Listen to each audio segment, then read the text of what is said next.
নমস্কার সবাইকে। দেখা যাক আজ আমার হাজবেন্ডের লাঞ্চে আমি কি প্যাক করেছি। বলেইছিলাম এই পুরো সপ্তাহটা একটু অন্য রকমের হবে। এই পরোটাটা চৌকো চৌকো করে করা আর একটু লেয়ার আছে, তাই লাচ্ছা চৌকো পরোটা।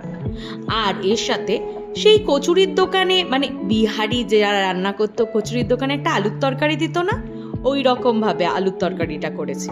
খুব সুন্দর হয়েছে। দেখি ওর খেয়ে কেমন লাগে, নিশ্চয়ই জানবো।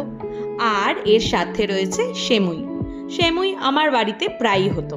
আমার বাবা খুব ভালোবাসে পায়েস, এই রকম জিনিসপত্র খেতে, তো এটা আমার বড় ভালোবাসে। এইটা তাই প্যাক করে দিলাম। আর এর সাথে রয়েছে ল্যাংড়া আম।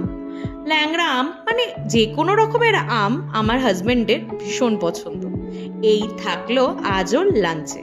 আপনারা বন্ধুরা নিশ্চয়ই জানাবেন আমাকে কমেন্টে যে আমার এই লাঞ্চ প্যাকের ভিডিওগুলো আপনাদের কেমন লাগছে।